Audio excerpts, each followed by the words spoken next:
Hello every one. ഇന്ന് brilliant ടീമുള്ളത് നമ്മുടെ Kerala CBSE rank holder, അതായത് കേരളത്തിലെ തന്നെ CBSEയിലെ 500-ൽ 499 മാർക്ക് വാങ്ങിച്ചിട്ടുള്ള ഒരു കുട്ടിയുടെ വീട്ടിലാണ്. സോ നമുക്ക് ആ ഒരു കുട്ടിയെ പറ്റിയിട്ടും ഡീറ്റെയിൽ ആയിട്ട് എങ്ങനെ ഈ ഒരു മാർക്ക് സ്കോർ ചെയ്തു എന്നുള്ള കാര്യങ്ങളെല്ലാം നമുക്ക് ചോദിച്ച് മനസ്സിലാക്കാം. സോ നമ്മുടെ ആ ഒരു ഡ്രീം സ്കോർ, അതായത് 499, 500-ൽ വെറും ഒരു മാർക്ക് മാത്രം നഷ്ടപ്പെട്ടിട്ടുള്ളൂ.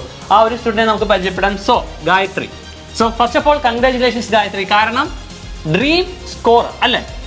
അതെ. സോ നമുക്ക് ചോദിക്കാം, എന്തായിരുന്നു, എങ്ങനെയായിരുന്നു, എവിടെയായിരുന്നു പഠനം എന്നുള്ളത് ജസ്റ്റ് ഒന്ന് ഗായത്രിയെ പറ്റിയിട്ടൊന്ന് സെൽഫായിട്ടൊന്ന് ഇൻട്രൊഡ്യൂസ് ചെയ്തേ. അച്ഛൻ എഞ്ചിനീയറാണ്, ബാംഗ്ലൂരാണ്. എങ്ങനെയായിരുന്നു, അതായത് നമ്മൾ ഈ പറയുന്ന 499 ഇത്രയും ടോപ്പ് സ്കോർ അറ്റൈൻ ചെയ്യുമെന്ന് വിചാരിച്ചിരുന്നു? വിചാരിച്ചിരുന്നില്ല സത്യത്തിൽ. ഫുൾ A1 എന്നൊരു പ്രതീക്ഷയിലാണ് പോയി എഴുതിയത്. 499 പ്രതീക്ഷിച്ചില്ല. ഓക്കെ, അപ്പോൾ എല്ലാവർക്കും ഇൻട്രസ്റ്റിംഗ് ആയിട്ടുള്ളൊരു ക്വസ്റ്റ്യൻ ആയിരിക്കും.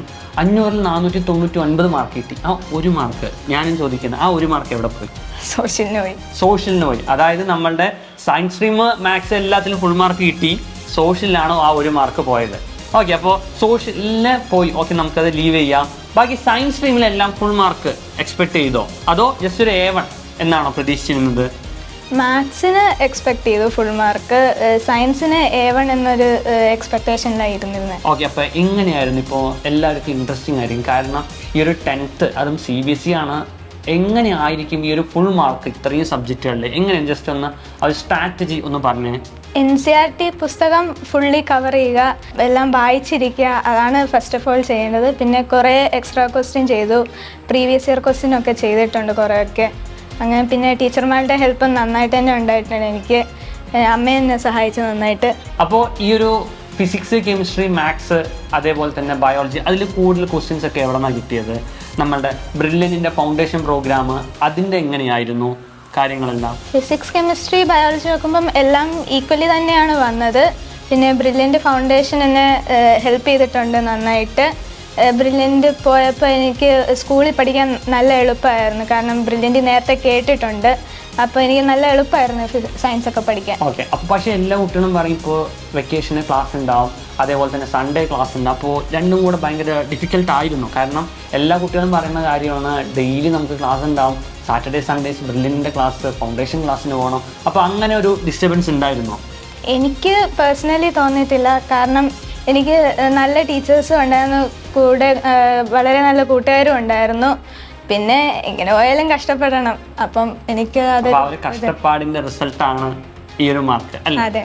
ഓക്കെ, അതേപോലെ തന്നെ ഇപ്പോൾ നമ്മുടെ ഫൗണ്ടേഷന്റെ ക്ലാസ് കാര്യങ്ങളൊക്കെ ഉണ്ടാകുമ്പോൾ ലെവൽ കുറച്ച് കൂടുതലാണ് എന്ന് എല്ലാവരും പറയും. തോന്നിയിട്ടുണ്ടോ? ആ ഒരു ലെവൽ കൂട്ടിയത് കൊണ്ടാണോ ഈ ഒരു മാർക്ക് നമുക്ക് നേടാൻ പറ്റിയത്? ലെവൽ കൂടുതലാണെന്ന് ചോദിച്ചാൽ അതെ, പക്ഷെ പഠിക്കാൻ പറ്റുന്നത് പഠിച്ചാൽ മതി എന്ന് അവിടുത്തെ ടീച്ചേഴ്സ് എല്ലാവരും തന്നെ പറയായിരുന്നു.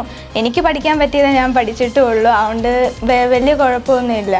സോ നമ്മുടെ ഗായത്രിക്ക് സപ്പോർട്ടായിട്ട് അമ്മ കൂടെ ഉണ്ടായിരുന്നു എന്ന് പറഞ്ഞു, അതുപോലെ തന്നെ അമ്മ ടീച്ചറാണ്. സോ ടീച്ചർ, എങ്ങനെയായിരുന്നു മോൾക്ക് ഒരു സപ്പോർട്ട് ഉണ്ടായിരുന്നത്? അതേപോലെ തന്നെ മോളെ പറ്റി എന്തൊക്കെ നമുക്ക് പറയാൻ പറ്റും? എങ്ങനെയായിരുന്നു ആള് 24 മണിക്കൂറും പഠിക്കുക, അല്ലെങ്കിൽ എങ്ങനെയായിരുന്നു ജസ്റ്റ് എക്സാമിന്റെ തലേന്നാൾ, അല്ലെങ്കിൽ കംപ്ലീറ്റ് ഇന്നെടുത്ത കാര്യങ്ങൾ പഠിക്കുക, അങ്ങനെയായിരുന്നു? ജസ്റ്റ് ഒന്ന് പറയാമോ? ആള് ഒരു കൺസിസ്റ്റൻ്റ് ആയിട്ട് വർക്ക് ചെയ്യുന്ന ടൈപ്പാണ്. നമ്മൾ തീർച്ചയായിട്ടും സന്തോഷമാണ് ഏറ്റവും കൂടുതൽ ഇപ്പോൾ ഈ റിസൾട്ടിൽ. വർക്ക് ചെയ്യുന്ന കാര്യം പറയുവാണെങ്കിൽ NCERT പുസ്തകം തറവായിട്ട് പഠിച്ച് അത് ആൾ തന്നെ ഒരു ഷോർട്ട് നോട്ട് ഉണ്ടാക്കി വെക്കും. അതിൽ നിന്നിട്ട് പിന്നെ പ്രീവിയസ് ഇയർ ക്വസ്റ്റ്യൻ പേപ്പറും ഫൗണ്ടേഷനൊക്കെ പോകുമ്പോൾ നിറയെ ക്വസ്റ്റ്യൻസ് കിട്ടും. ക്വസ്റ്റ്യൻ ബാങ്ക്സ് എല്ലാം സോൾവ് ആക്കും, കൈ കിട്ടുന്നിടത്തോളം ക്വസ്റ്റ്യൻ ബാങ്ക്സ് എല്ലാം സോൾവ് ആക്കും. അത് നമ്മളോട് സഹായം ചോദിച്ചാൽ നമ്മൾ പറഞ്ഞു കൊടുക്കണം, അതല്ലെങ്കിൽ ആൾ മാനേജ് ചെയ്ത് പോകും. ഞാൻ ടീച്ചറായതുകൊണ്ടും എന്നെ പറ്റാവുന്ന സഹായങ്ങളൊക്കെ ചെയ്തു കൊടുക്കും. പുസ്തകം നന്നായി വായിക്കും, അതിന് തനിയൊരു നോട്ട് പ്രിപ്പയർ ചെയ്യുന്നൊരു ശീലമുണ്ട്. ഓക്കെ, അതായത് നോട്ട് പ്രിപ്പറേഷന് ഭയങ്കര അധികം ഇമ്പോർട്ടൻസ് കൊടുക്കുന്ന ആളാണ് ഗായത്രി അല്ലേ? അതേപോലെ തന്നെ എങ്ങനെയാണ് അപ്പോൾ ഒരു ഡൗട്ട് വന്നു, അപ്പോൾ എന്ത് ചെയ്യും? ആ ഒരു ഡൗട്ട് കുറച്ചുകൂട്ടി പിന്നെ നമുക്ക് അടുത്ത പോർഷൻ നോക്കാം എന്ന് പറഞ്ഞാൽ പെൻഡിങ് വെക്കുമോ, അതോ ഡൗട്ട് എല്ലാം ക്ലാരിഫൈ ചെയ്തിട്ട്? അത് ആ സ്പോട്ടിൽ തന്നെ അത് ഏത് റിസോഴ്സ് ആണെങ്കിലും സെർച്ച് ചെയ്ത് ആദ്യം എന്നോട് ചോദിക്കും. ചിലപ്പോൾ നമുക്ക് വായിച്ച് പറഞ്ഞു കൊടുക്കാവുന്നതാണ്, നമ്മൾ പറഞ്ഞു കൊടുക്കും. ഇല്ലെങ്കിൽ അത് അപ്പോഴേ അല്ലെങ്കിൽ ഇവളുടെ കയ്യിലുള്ള ബുക്ക് ഒന്നുകൊണ്ട് റെഫർ ചെയ്യോ, എന്തെങ്കിലുമൊക്കെ ബുക്കുകൾ ഏത് വിധത്തിലാണെങ്കിലും അത് അപ്പം തന്നെ അത് ക്ലിയർ ചെയ്യണം ആൾക്ക്, എങ്കിലേ അടുത്ത സ്റ്റെപ്പിലോട്ടാൾ മൂവ് ചെയ്യൂ. സോ മാഡത്തിന് എങ്ങനെയുണ്ടായിരുന്നു ബ്രില്യൻ്റ് ആയിട്ടുള്ള ഒരു എക്സ്പീരിയൻസ്? ഈ ഒരു ജേർണിയിൽ എങ്ങനെയായിരുന്നു ബ്രില്യൻ്റ് സഹായിച്ചിരുന്നത്? ഫൗണ്ടേഷൻ വന്നപ്പം തൊട്ട് ഗായത്രിക്ക് ബ്രില്യൻ്റ് പോയിരുന്നു ഭയങ്കര സന്തോഷമാണ്. സൺഡേ കട്ട് ചെയ്യാതിരിക്കാൻ മാക്സിമം നോക്കും. അതായത് ഞാൻ വേറൊരു പോയിന്റ് കേട്ടിരുന്നു, ഗായത്രിക്ക് സ്കൂളിൽ അറ്റൻഡൻസ് കുറവും ബ്രില്യൻ്റിൽ ഫുൾ അറ്റൻഡൻസ് ആണെന്ന്. ആണോ? അങ്ങനെയുണ്ട്. ബ്രില്യൻ്റിലെ ക്ലാസ് കട്ടാക്കില്ല. സൺഡേ എക്സാം നിർബന്ധമായിട്ടും എഴുതും. ഓഫ്ലൈനിൽ തന്നെയാണ് ക്ലാസ് പോയിക്കൊണ്ടിരുന്നത്. അവിടെ വന്ന് എഴുതും.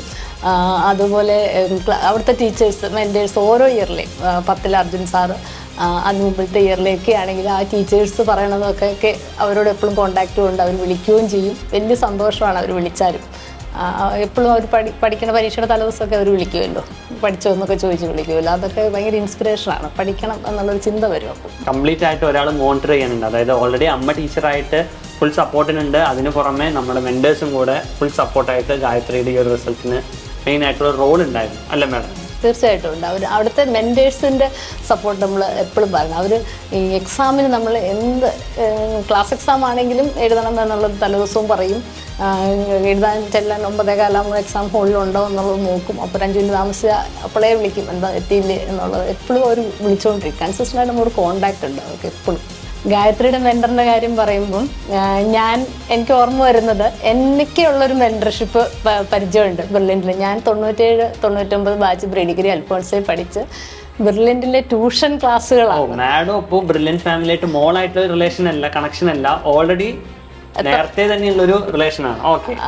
ഞാൻ 97-99 പ്രീ ഡിഗ്രി ബാച്ചാണ് അൽഫോൺസ കോളേജ്. അന്ന് ബ്രില്യൻ്റിലെ ട്യൂഷൻ ക്ലാസ്സുകൾ, ഇപ്പോൾ ഇരിക്കുന്ന ഡയറക്ടേഴ്സ് എല്ലാവരും ഞങ്ങളുടെ അധ്യാപകരാണ്. അന്ന് അവരോരോരുത്തരും ഞങ്ങളുടെ മെൻറ്റേഴ്സുമാണ്. ഞാൻ എൻട്രൻസ് കോച്ചിങ് പോകുമ്പോൾ സ്റ്റീഫൻ സാറാണ് എൻ്റെ ക്ലാസ് ടീച്ചർ. എൻട്രൻസ് കോച്ചിങ് നമ്മുടെ ഡയറക്ടർ സ്റ്റീഫൻ സാർ ആയിരുന്നു അന്ന് ഉണ്ടായിരുന്നൊരു ക്ലാസ് ടീച്ചർ. അന്ന് ഇപ്പോൾ ഈ മെൻറ്റേഴ്സ് ചെയ്യണ പോലെ തന്നെ എക്സാം തീരുമ്പോൾ മാർക്ക് കുറഞ്ഞോ എന്താ ക്വസ്റ്റ്യനും എല്ലാം ആൻസറും എല്ലാം അപ്പം തന്നെ നമ്മൾ പഠിക്കണുണ്ടോ എല്ലാം ഓരോ ഞായറാഴ്ച ക്ലാസ് പരീക്ഷ നടക്കുമ്പോൾ അവരവിടെ ഉണ്ടാകും. ഓക്കെ. അപ്പോൾ ഈ ഒരു 41 വർഷമായിട്ട് അവർ ഈ ഒരു മെത്തേഡ് തന്നെ ഫോളോ ചെയ്തു വരുന്നുണ്ട്. ഓരോ കുട്ടിയെയും അത്രയും മനസ്സിൽ ഉള്ളിലായിട്ട് സ്നേഹിക്കും അവർ. ഏതെങ്കിലും സെർട്ടൺ പ്രോഗ്രാംസ് സ്പെസിഫൈ ചെയ്ത് വെച്ചിട്ടുണ്ട്? എന്താണ് അടുത്ത ഫ്യൂച്ചർ പ്ലാൻസ്? ഇപ്പം എനിക്ക് എൻജിനീയറിങ്ങിന് പോകണം എന്നാണ് ആഗ്രഹം. അപ്പോൾ ഇപ്പം PCMC എടുത്ത് ക്ലാസ്സുകൾ തുടങ്ങാൻ വേണ്ടി കാത്തിരിക്കുകയാണ്. ഇപ്പോൾ ബ്രില്യൻറ്റിൻ്റെ ഇൻ്റഗ്രേറ്റഡ് ബാച്ചിൽ ചേർന്നിട്ടുണ്ട്. നല്ല മാർക്കോടുകൂടി സ്കോളർഷിപ്പോടുകൂടി ചേർന്നിട്ടുണ്ട്. അപ്പം എനിക്ക് എൻ്റെ ആഗ്രഹം എന്ന് പറയുന്നത് ഫസ്റ്റ് ട്രൈ തന്നെ JEE മെയിൻസും JEE അഡ്വാൻസും ക്രാക്ക് ചെയ്ത് IIT-കളിൽ കയറുക എന്നുള്ളതാണ്. ഓക്കെ. അപ്പോൾ ഏതെങ്കിലും സ്പെസിഫിക് ആയിട്ട് നമുക്കൊരു ക്യാമ്പസ് ഉണ്ട്, നമ്മളൊരു ഡ്രീം ക്യാമ്പസ് എന്ന് പറഞ്ഞാൽ ഏതാണ്? എവിടെ കയറണം എന്നാണ് ആഗ്രഹം? ഏത് കോഴ്സ് എടുത്ത് എവിടെ കയറണം? എൻ്റെ ഡ്രീം ക്യാമ്പസ് IIT മദ്രാസ് ആണ്. കോഴ്സ് എന്ന് ചോദിച്ചാൽ കമ്പ്യൂട്ടർ സയൻസാണ്. IIT മദ്രാസിൽ കമ്പ്യൂട്ടർ സയൻസിന് കയറുക എന്നുള്ള ഒരു ആഗ്രഹമാണ് ഇപ്പം. അപ്പോൾ ഓൾറെഡി എല്ലാം പ്രീ പ്ലാൻ ചെയ്ത് എല്ലാം സെറ്റ് ചെയ്ത് വെച്ചിരിക്കുകയാണ് അല്ലേ? ഓക്കെ. അപ്പോൾ anyway all the very best from the team brilliant. Thank you. So ഈ പറയുന്ന 499 ഇങ്ങനെ ഒരു സ്കോർ ചെയ്യാൻ വേണ്ടിയിട്ട് ഒരുപാട് കുട്ടികൾ ആഗ്രഹിച്ചിരിക്കുന്നുണ്ടാവും. സോ ആ കുട്ടികളോടൊക്കെ പറയാനുള്ള ഒരു കാര്യം എന്താ, അല്ലെങ്കിൽ ഒരു സജഷൻ എന്തായിരിക്കും? പാട് എന്ന് ഞാൻ പറയത്തില്ല. ആഗ്രഹിച്ചൊഴിച്ചാൽ ആർക്കും കിട്ടാവുന്നതേ ഉള്ളൂ. ഈ 10ാം ക്ലാസ്സിൽ ഇനി എഴുതാനുള്ളവരോട് ടീച്ചേഴ്സിൻ്റെ ഹെൽപ്പ് എപ്പോൾ വേണമെന്ന് വെച്ചാൽ മടി കൂടാതെ ചോദിക്കുക. പിന്നെ മാക്സിമം റിസോഴ്സസ് ഉപയോഗിക്കുക. ഈ ഒരു 500 പോലും കിട്ടാവുന്നത് ഭയങ്കര എളുപ്പമാണ്. പാടൊന്നുമല്ല, ഞാൻ പാടുന്ന പോലും പറയത്തില്ല. അപ്പം ഇനി 10ാം ക്ലാസ്സിലോട്ടും ഇനി വേറെ കോമ്പറ്റേറ്റീവ് എക്സാം എഴുതാനിരിക്കുന്നവർക്കും ഞാൻ ഗുഡ് ലക്ക് വിഷ് ചെയ്യുന്നു. Thank you. ഇതിനു നേരം നമ്മൾ കേട്ടത് ഗായത്രി, അതായത് കേരള ടോപ്പറിൻ്റെ സ്ട്രാറ്റജി എന്തൊക്കെയാണ്, എങ്ങനെയൊക്കെയാണ് എന്നുള്ള കാര്യമാണ്. അതേപോലെ തന്നെ ഈ ഒരു സ്ട്രാറ്റജി ഒരുപാട് പേർക്ക് ഹെൽപ്ഫുൾ ആവട്ടെ എന്ന് വിചാരിക്കുന്നു. അതേപോലെ തന്നെ ഇനി ഒരുപാട് കുട്ടികൾക്ക് ഈ ഒരു A+ അല്ലെങ്കിൽ A1 complete mark full mark score ചെയ്യാനായിട്ട് പറ്റട്ടെ എന്ന് നല്ല രീതിയിൽ ഒരു വിഷ് ചെയ്യുന്നു. മാത്രമല്ല നമ്മൾ ഗായത്രിക്ക് എന്ത് ചെയ്യുന്നു, all the very best for your future Gayathri. So thank you very much.